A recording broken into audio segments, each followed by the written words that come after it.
बच्चों, आज मैं सूर के पद लेकर आई हूँ। तो आइए सूरदास का जीवन परिचय जान लें। महाकवि सूरदास के जन्म एवं स्थान काल के बारे में अनेक मत हैं।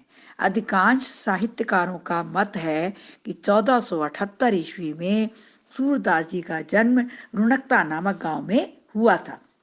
कहा जाता है कि सूरदास जी जन्म से अंधे थे, किंतु उनके पदों में रूप रंग का अद्भुत वर्णन तथा कृष्ण की लीलाओं का सूक्ष्म चित्रण देखकर इस बात पर सहसा विश्वास नहीं होता। भक्त सूरदास द्वारा रचित 3 ग्रंथ हैं: सूर सागर, सूर सारावली तथा साहित्य लहरी। इनमें सूर सागर ही उनकी कीर्ति का अक्षय भंडार है। अब मैं आपको पद सुना रही हूँ और फिर उसके बाद इस पद का अर्थ बताऊंगी।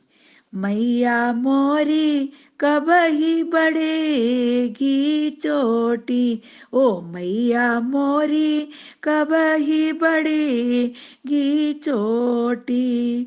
कितनी बार मोही दूध पिबत बही, यह अजहू है छोटी। रे मैया मोरी कबहू बढ़ेगी चोटी। तू जो कहती बल की बेनी, जो हुए हैं लंबी मोटी। काढ़त गुहत निहावत जय है, नागिन सी भुई लोटी। रे मैया मोरी कब ही बढ़ेगी चोटी।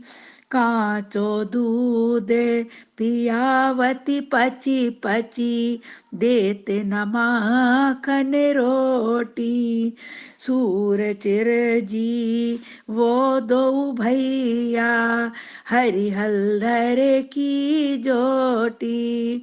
मैया मोरी कब ही बढ़ेगी चोटी, ओ मैया मोरी कब बढ़ेगी चोटी। अर्थ: यशोदा बाल कृष्ण को दूध पिलाने के लिए उससे चोटी बढ़ने का लालच देती हुई कहती हैं कि दूध पी लो, तुम्हारी चोटी बढ़ेगी। तो बाल कृष्ण अपनी माँ से पूछते हैं कि मैया, मेरी चोटी कब बढ़ेगी? मैं कितने समय से दूध पी रहा हूँ, ये अभी भी चोटी छोटी की छोटी है। माँ, तू जो कहती थी कि तेरी चोटी भी भाई बलदेव के समान लंबी मोटी हो जाएगी, इसे काटते समय, गूंथते समय, नहाते समय नागिन के समान लौटती दिखाई देगी।